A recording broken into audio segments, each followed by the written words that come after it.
Assalamualaikum warahmatullahi wabarakatuh. Alhamdulillah, puji syukur kita panjatkan kehadirat Allah Subhanahu wa Ta'ala, karena kita masih diberi kesehatan dan rezeki yang melimpah, sehingga kita masih bisa menyaksikan video ini. Sahabat, dalam video ini adalah 7 golongan manusia yang didoakan oleh para malaikat. Dalam Al-Quran, surat Al-Anbiya ayat 26 hingga 28, Allah berfirman bahwa malaikat merupakan hamba yang amat dimuliakan oleh Allah Subhanahu wa Ta'ala. Mereka tak pernah mengerjakan hal-hal yang dilarangnya. Agar didoakan oleh malaikat, seseorang harus menjadi orang yang diridhoi oleh Allah Subhanahu wa Ta'ala. Adapun orang-orang yang didoakan malaikat diantaranya adalah: yang pertama, orang yang tidur dalam keadaan setelah berwudu atau suci.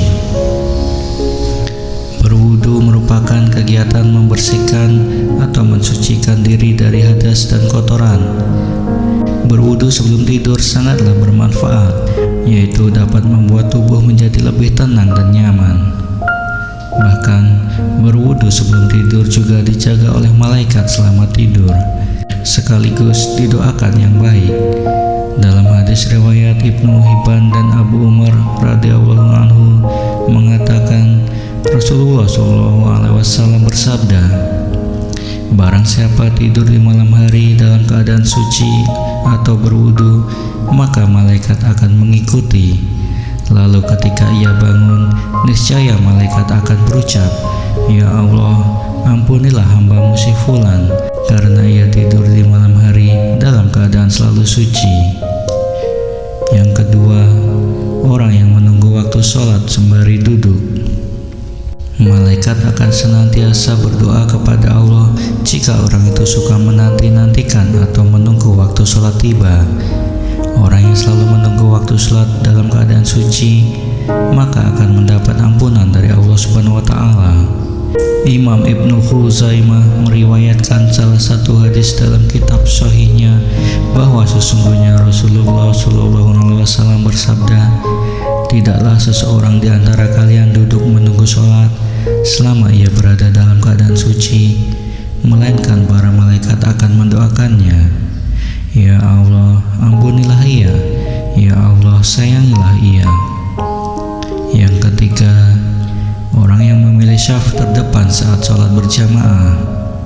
Khusus untuk para pria yang datang ke masjid lalu berwudu dan mengambil syaf barisan jamaah yang pertama atau paling depan untuk sholat, maka ada keutamaan tersendiri yang akan didapatkannya.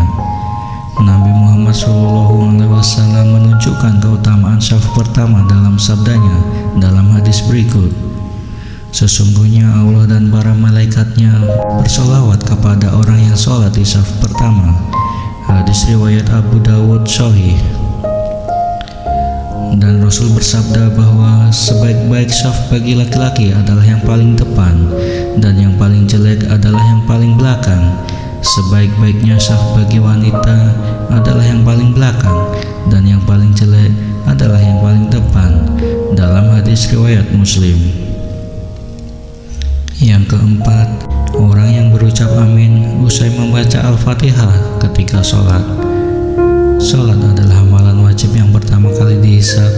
Oleh karena itu, sholat harus disempurnakan dari takbiratul ihram hingga tahiyat akhir, supaya kita diselamatkan oleh Allah kelak. Seperti amalan dalam sholat yang perlu diperhatikan dan seringkali dianggap remeh, yaitu mengucapkan kata amin setelah imam membaca Al-Fatihah. Padahal mengucapkan kata amin tersebut merupakan perhiasan sholat dan memiliki keutamaan yang luar biasa, yaitu ucapan amin itu bersamaan dengan aminnya para malaikat, menjadikan dosa-dosa hamba diampuni serta menjadi penyebab terkabulnya doa. Yang kelima, orang yang melaksanakan sholat subuh dan asyar berjamaah di masjid. Sholat subuh memiliki keistimewaan tersendiri. Waktu subuh adalah waktunya para malaikat berkumpul datang, sehingga ada banyak hal yang tak terkira. Namun biasanya di waktu tersebut merupakan hal yang memberatkan untuk melakukan sholat, butuh perjuangan untuk bisa melakukan kewajiban tersebut. Seperti contohnya, orang melewati waktu subuh karena tidak bangun pagi. Padahal sholat subuh disaksikan banyak malaikat. Begitupun dengan sholat asar, waktu tersebut orang sangat sibuk sehingga merasa enggan dalam melakukan kewajiban. Padahal dua-duanya punya keutamaan yang luar biasa, apalagi dilakukan secara berjamaah. Yang keenam, orang yang menjenguk orang sakit. Seseorang yang menjenguk orang sakit juga punya keberkahan yang hakiki, bahwa orang yang menjenguk orang sakit akan diberikan pahala serta keberkahan dari Allah, sebagaimana dijelaskan dalam hadis riwayat Ibnu Majah berikut ini. Barang siapa yang menjenguk orang sakit, maka malaikat dari langit memanggil, "Berbahagialah kamu, dan sungguh baik langkahmu, dan engkau menempati sebuah rumah di surga." Seseorang yang menjenguk orang sakit akan didoakan oleh para malaikat, dan setiap langkahnya ketika menjenguk maupun setelah menjenguk terdapat keberkahan pahala yang berlimpah. Yang ketujuh, orang yang mengajarkan kebaikan pada orang lain. Berbuat baiklah ke semua orang, sekecil apapun. Kalimat tersebut sudah sering kali kita dengar, tapi dari kalimat sederhana itu memang harus kita terapkan dalam kehidupan. Sebagai umat muslim, kita diperintahkan untuk selalu mengajarkan dan mengajak manusia pada kebaikan, maka pahalanya akan menjadi untukmu juga. Selain itu, orang yang senantiasa memberikan kebaikan juga akan didoakan malaikat. Itulah orang-orang yang mendapatkan doa dari malaikat. Betapa beruntungnya jika kamu adalah salah satunya, maka di pandangan Allah ia adalah manusia yang dicintainya. Demikian yang dapat saya sampaikan. Apabila ada salah, mohon dimaafkan. Semoga video ini bermanfaat untuk kita semua. Wassalamualaikum warahmatullahi wabarakatuh.